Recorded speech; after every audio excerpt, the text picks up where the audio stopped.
berserta dan selalu bersedih hati. Bahkan aku mau terkutuk dan terpisah dari Kristus demi saudara-saudara, kaum sebangsaku secara jasmani. Perhatikan ya, jadi Paulus identitasnya jelas, dari dagingnya dia, darahnya dia, dari kebangsaannya, dari bahasanya, dan dari tradisi hukumnya jelas. Dikatakan ayat 4, sebab mereka adalah orang Israel sama dengan Paulus orang Israel. Mereka telah diangkat menjadi anak, Paulus juga sama, dan mereka telah menerima kemuliaan yang luar biasa seperti mujizat Musa dan mujizat-mujizat dan perjanjian-perjanjian yang ada, dan hukum Taurat dan ibadah dan janji-janji yang seabrek-abrek luar biasa.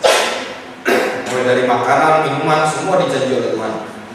Mereka adalah keturunan bapak-bapak leluhur yang menurunkan Mesias dalam keadaannya sebagai manusia yang ada di atas segala sesuatu.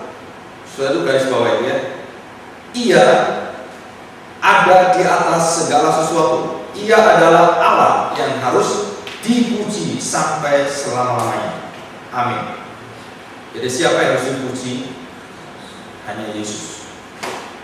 Tidak ada maksud manusia lain yang boleh sebenarnya agungkan atau kita puji. Ya, oke, kita lanjutkan. Galatia pasal yang pertama. Galatia pasal yang pertama ayat 8. Perhatikan baik-baik ya, dari ayat 6. Karena Injil dipalsukan dan dibingungkan gitu ya.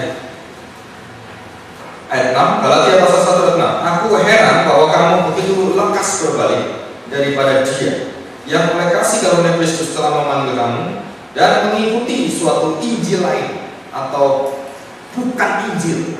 Dalam bahasa aslinya itu ya, Injil lain itu yang bukan Injil, yang sebenarnya bukan Injil. Hanya ada orang yang mengacaukan kamu dan yang bermaksud untuk memutarbalikkan Injil Kristus. Tetapi sekalipun kami atau seorang malaikat dari surga yang memberitakan kepada kamu suatu Injil yang berbeda dengan Injil yang telah kami beritakan kepadamu, apa saudara? Dikatakan kalau gereja tidak memberitakan ini gimana? Betul?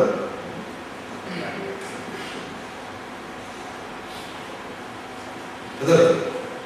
Kalau gereja tidak memberitakan Injil Kristus ini atau Injil Kerajaan Allah ini, gimana? Terkutuklah ini. Ini malaikat loh, bukan hanya manusia biasa. Dia katakan malaikat itu. Kalau sampai malaikat yang kan ada hari Natal, terus malaikat datang, dia memberitakan Injil lain, malaikat itu langsung binasa. Nah, kalau gereja bagaimana? Nah, sebenarnya ini luar biasa ya. Jadi Paulus tadi kepingin tertutup karena dia ingin memberitakan Injil yang benar.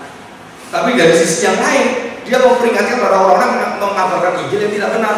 Kamu akan terkutuk. Apalagi yang mengajarkan bahwa Yesus bukan Allah, dia hanya manusia. Sebenarnya itu kata-kata itu bukan kata-kata biasa, itu kata-kata mewakili iblis semua. Dan teman-teman saya semakin pintar, semakin yaitu mereduksi keilahian Kristus. Banyak tuh yang mau ambil S2, S1, S3 gitu ya. Dan tambah lama tambah pinter, tambah gak percaya kondisi. Nah, saya katakan terkutuklah kamu dengan bilangmu matilah kamu. Gitu. Ya. Ini satu perkataan. Ayat 9, seperti yang telah kami katakan dahulu. Sekarang aku katakan sekali lagi, konsistensi Paulus hebat sekali. Dulu aku beritakan tentang Injil Kristus atau Kerajaan Allah. Hari ini pun aku tetap mengabarkan itu. Ya, coba perhatikan. Jikalau ada orang yang memberitakan kepada suatu Injil yang berbeda, apa yang telah kamu terima dari apa yang telah kamu terima, terkutuklah dia. Jadi bagaimana sekarang? Adakah ku cari kesukaan manusia atau kesukaan Allah? Jadi orang-orang yang memberitakan Injil Kristus itu adalah menyenangkan hati Tuhan, mencari kesukaan Tuhan. Tetapi yang tidak memberitakan Injil Kristus, yang dicari adalah kesukaan manusia. Semua ajaran yang tidak mengajarkan sangkalilah dirimu, pikulah salibmu, pasti menyenangkan manusia. Gereja tidak mengajar ajaran Kristus seperti ini, pasti gereja itu adalah gereja yang menyenangkan manusia dan pasti laris, manis, ya kayak kacang goreng gitu. Nah ini selanjutnya, adakah aku coba berkenan pada manusia? Sekiranya aku masih mau mencoba berkenan pada manusia, maka apa saudara? Aku bukanlah hamba Kristus. Kata-kata ini adalah juga kata-kata saya, juga harus menjadi kata-kata saudara. Amin. Kok di ujung? Amin, gitu kan? Jangan tak keluar punya aminnya, amin surgawi, amin surgawi ya. Dan kita harus benar-benar katakan betul tuh. Ini yang harus dipegang. Jadi saudara kalau mendengarkan khotbah saya, saudara kemudian kayak ditengkelak dan banyak orang SMS saya, Pak, khotbah Bapak sangat keras sekali, tapi kayak jantung. Puji Tuhan. Pahit tapi menyembuhkan hati saya. Saya katakan puji Tuhan. Tapi kalau dengan mengatakan, Pak, khotbah Bapak bagus, Pak, enak, Pak, lucu, Pak,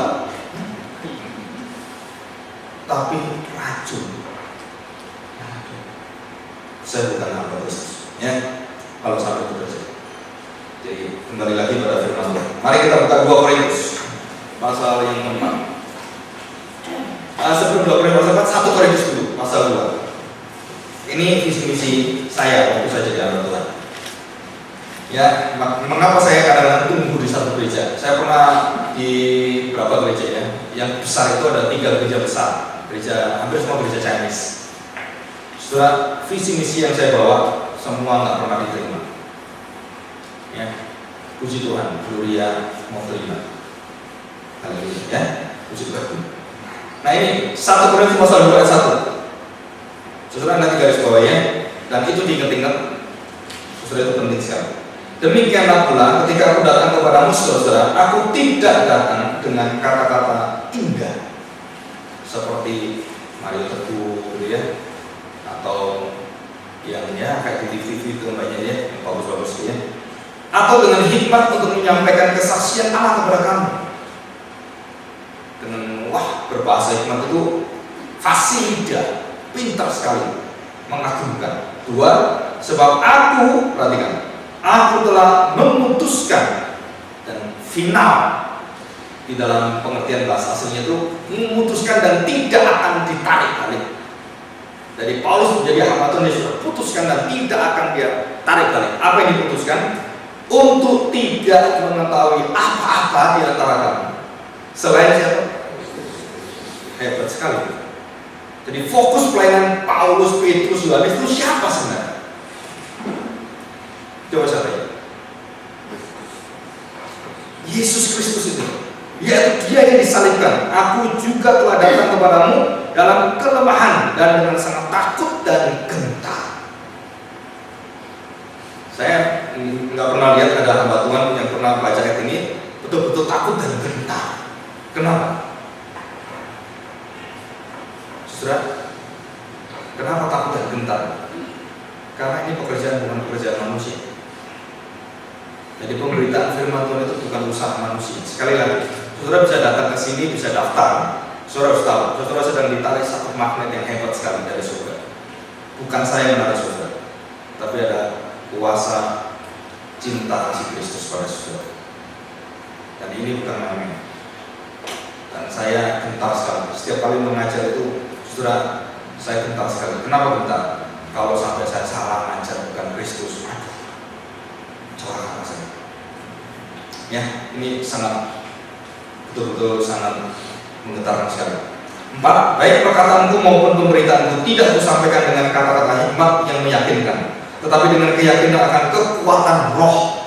Zakaria juga sama. Ya, Zakaria pasal 36 kalau nggak salah. Bukan oleh gagah kuatku perkasa, tetapi oleh roh Tuhan.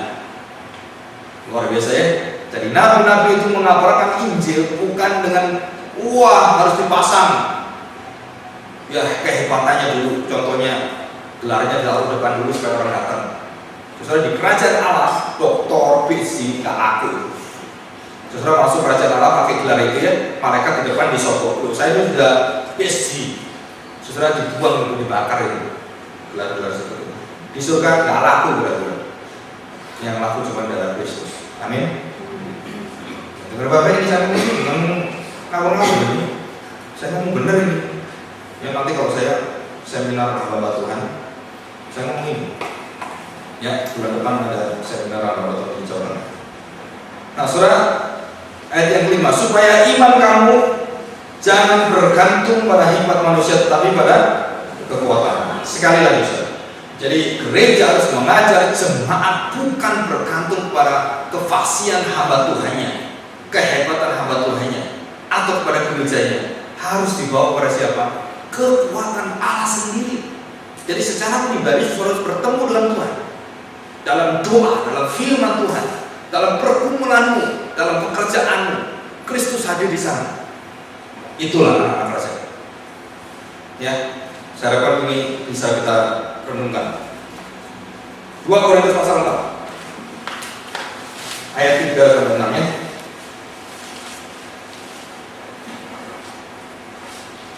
Demikian bunyi firman Tuhan. Jika Injil yang kami beritakan masih tertutup juga, maka ia tertutup untuk mereka yang akan binasa. Ya, mereka yang akan binasa. Perhatikan, mereka yang akan binasa. 4, yaitu orang-orang yang tidak percaya, yang pikirannya, perhatikan, dibutakan. Jadi digelapkan, dibutakan oleh ilah zaman ini, sehingga mereka tidak melihat cahaya Injil tentang kemuliaan siapa? Sekali lagi, saudara, fokus semua pembicaraan Paulus arah semua gereja-gereja bicara apapun selalu ke pribadi ini, Kristus ini. Saya nggak tahu semua tulisan Paulus kalau sudah baca itu arahnya cuma satu, mengagungkan, memuliakan, menyembah Kristus, gak ada yang lain. Jadi kemuliaan Kristus yang adalah gambaran Allah, perhatikan ya. Jadi gambaran Allah. Sebab bukan diri kami yang kami beritakan. Itu bagus sekali ya bagi orang-orang yang ternama ini ayat yang harus ditempel di otak dan hati mereka. Sebab bukan diri kami yang kami beritakan, tetapi siapa? Yesus Kristus sebagai Tuhan, dan diri kami sebagai hamba-Mu karena kehendak Kristus. Hamba siapa ini? Hamba-Mu siapa? Bukan. Hamba gereja. Saya sudah hamba Kristus. Bagaimana saya bisa menghamba pada Kristus? Buktinya apa? Saya menghamba pada jemaat, kepada sesama orang-orang percaya. Artinya apa? Saya melayani orang-orang percaya. Dan inilah yang Paulus rindukan. Ya, ayat yang selanjutnya. Sebab Allah yang telah berfirman dari dalam gelap akan terbit terang, Ia juga yang membuat terangnya bercahaya di dalam hati kita, supaya kita beroleh terang dari pengetahuan tentang kemuliaan Allah yang nampak pada siapa? Wajah Kristus. Saudara, arti wajah itu adalah rupa. Kalimat ini mempunyai makna begini. Jadi semua kita itu akan melihat, dikatakan di sini kan, supaya kita beroleh terang. Kita beroleh terang, pengetahuan yang sempurna itu di dalam apa? Wajah Kristus. Di mana wajah Kristus? Supaya kita memiliki pengetahuan dan terang itu dan kemuliaannya yang serupa dengan siapa? Kristus. Jadi Kristus di mana? Di dalam rupa kita, kelakuan kita, ucapan kita. Jadi ini udah jelas sekali. Bukan hanya saya beritakan Kristus, bukan hanya saya pemberitaan itu, tapi diri saya pun adalah milik Kristus itu. Jadi banyak orang penginjilan hanya dibatasi dengan apa? Pola-pola dari kalimat ke kalimat. Itu salah besar. Penginjilan cuma kalimat dari kalimat, itu nggak ada artinya. Tapi penginjilan adalah tengkorak terang yang dipakai oleh Tuhan. Seluruh hidupmu, perkataanmu, tingkah lakumu seperti Kristus, maka dunia mendapatkan berkat dari engkau.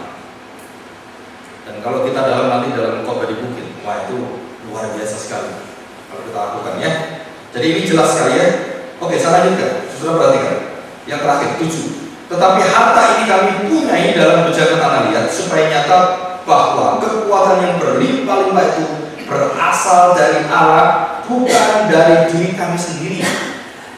Dengan dalam segala hal kami ditindas namun tidak terjepit, kami habis akal namun tidak putus asa, kami dianiaya namun tidak ditinggalkan sendirian, kami dihempaskan namun tidak binasa, kami senantiasa membawa apa saudara?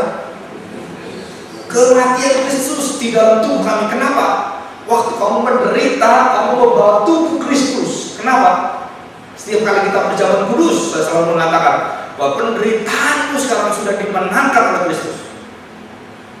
Kalau engkau menderita tidak mau datang oleh Kristus dan di dalam kematian Dia, engkau menderita nggak bisa dipulihkan. Jadi ini jelas, ya. Oke, saudara, selanjutnya saudara bisa ini ya. Nah ini 11 bagus nih ya, coba. Sebab kami yang masih hidup ini terus menerus diserahkan kepada, perhatikan, diserahkan kepada maut karena Yesus, supaya juga hidup Yesus menjadi nyata di dalam tubuh kami yang fana ini. Hidupku bukannya aku lagi, tapi Yesus dalamku. Betul ya? Nah, saudara, ini penting ya. Nah, sekarang kita masuk.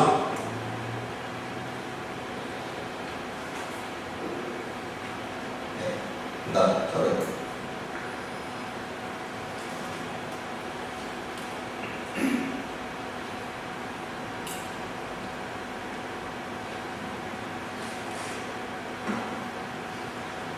Nah, sekarang kita akan melihat penting nggak Kristus itu kita beritakan.